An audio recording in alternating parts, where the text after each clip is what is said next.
진보는 멈추지 않는다. 이는 이미 오랫동안 알려져 있던 사실입니다.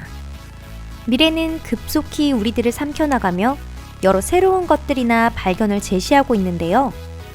하지만 어제의 일들에 얽매인 채 현재를 외면해버리는 경우도 종종 있습니다. 자, 오늘은 여러분들께 제대로 된 현재를 보여드리겠습니다. 안녕하세요. 이번 영상에서는 많은 사람들이 쉽게 믿지 못할 오늘날의 최신 테크놀로지에 대해 이야기해 보도록 할게요. 그럼 시작하겠습니다.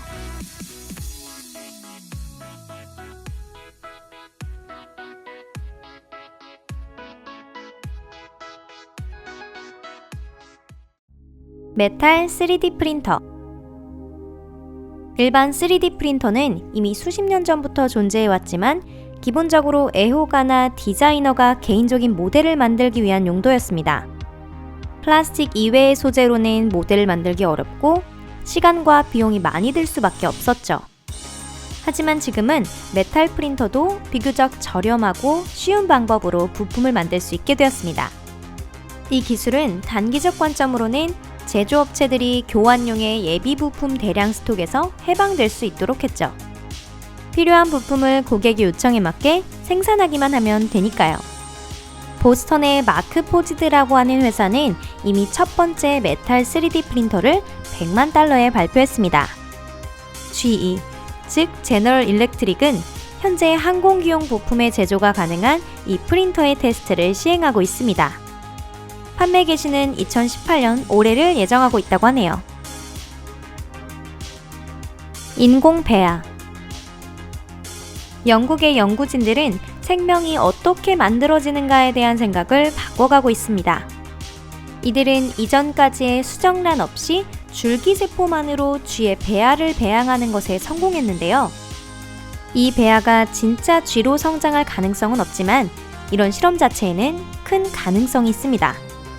이를테면 포유류의 육성을 자립시켜서 수정란을 사용하지 않고도 배우게 할 수 있게 됩니다. 그 외에도 연구진들은 장래에 인간의 인공배아를 낳는 것을 계획하고 있는데요. 이는 연구자에게 큰 혜택을 가져다 줄 수 있습니다. 배아의 발달을 자세히 연구해서 게놈 편집에 실험 편집을 할 수도 있게 되는 것이죠. 하지만 인간 배아의 경우는 윤리적인 문제와 직면할 가능성이 높습니다.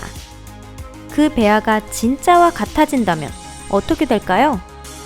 예를 들어 언제부터 통증을 자각할 수 있는지 실험으로 연구해도 괜찮은 걸까요?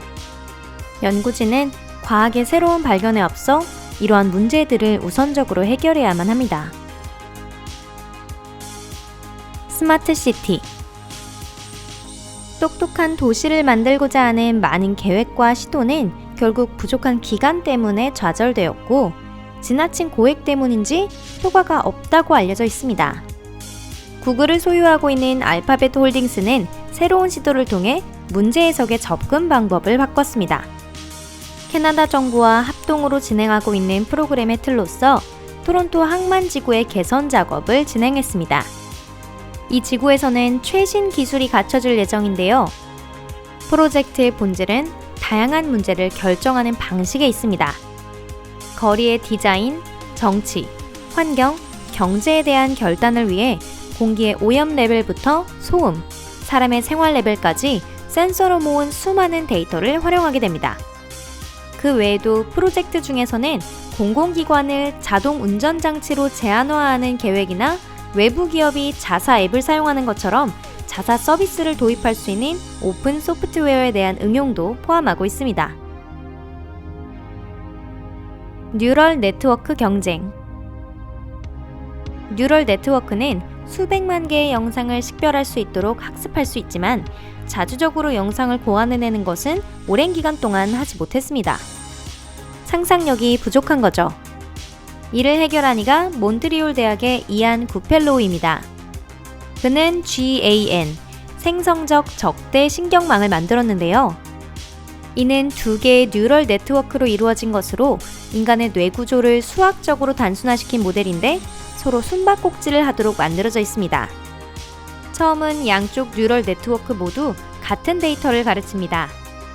그 후 한쪽에는 생성자라고 이름 붙이고 이미 알려진 영상에 뭔가 새로운 특징, 이를테면 통행인에게 3개의 팔이 붙어 있는 등의 변화를 더해줍니다. 다른 한쪽의 뉴럴 네트워크는 식별자가 되어 이전에 같은 영상을 본 적이 있는지 아니면 가짜인지를 판단합니다. 즉, 식별자의 뉴럴 네트워크는 3개의 팔을 가진 인간이 존재할 수 있는지를 판단해야만 하죠. 그 후 생성자의 뉴럴 네트워크는 식별자가 진짜와 구별할 수 없을 만큼 교묘하게 영상을 위조하는 방법을 배웁니다. 결과적으로 뉴럴 네트워크는 새롭게 현실적인 창조를 해내고 그것을 만들어내게 된 것입니다. GAN은 올해 최고의 브레이크스루 테크놀로지 중 하나가 되었습니다. NDVI의 연구진들은 수십만 개의 유명인들 영상을 편집하여 존재하지 않는 사람의 얼굴을 무척 리얼하게 만들어냈고요. 다른 연구진 집단은 반 고흐 작품과 동일한 작품으로 그가 그린 적 없는 그림을 만들어냈습니다. 테크놀로지에 의해 자유롭게 고도의 위작을 만들어낼 수 있게 됐고, 동시에 인공지능은 상상력을 얻어 주위의 현실에 어울리는 보다 질 높은 일을 할 수 있게 되었습니다. 바벨 PC. 구글이 은하수를 여행하는 히치하이커를 위한 안내서에 등장하는 바벨 PC 같은 이어폰, 픽셀버드를 $159에 선보였습니다. 이 이어폰은 버튼을 누르거나 스페인어로 번역해줘 등을 말하는 것만으로 40개 국어를 자동으로 번역해주는데요. 사실 이 기능은 또 다른 신제품인 스마트폰 구글 픽셀 2와 세트로 이용할 수 있게 되어 있습니다. 한 명이 이어폰을 착용하고 다른 한 명이 손에 스마트폰을 듭니다.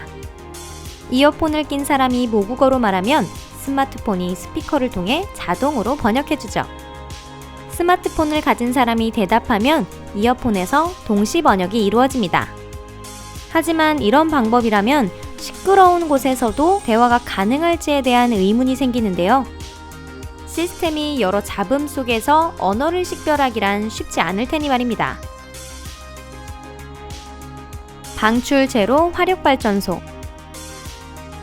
스타트업 기업인 넷파워는 휴스턴에서 이산화탄소를 방출하지 않는 화력발전소를 건설했습니다. 테크놀로지의 근간이 되는 것은 통상의 터번 하나의 사이즈인 옥내 면적 5.6제곱미터의 신형 터빈인데요. 이 작은 사이즈만으로도 초임계 유체에 의한 효율적인 열전도 덕분에 터빈의 강력함은 그대로입니다. 작은 터빈 안에서 천연가스가 순수한 산소 공간인 연소실에서 타게 되면 수증기와 이산화탄소가 발생합니다.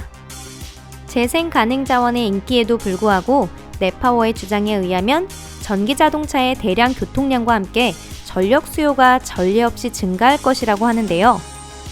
그렇게 된다면 천연가스의 전망은 밝아질 수밖에 없겠습니다. 발전소가 효율적인 데다 환경오염도 없다면 화석연료를 쓰지 않을 이유가 없을 테니까요. 양자 컴퓨터.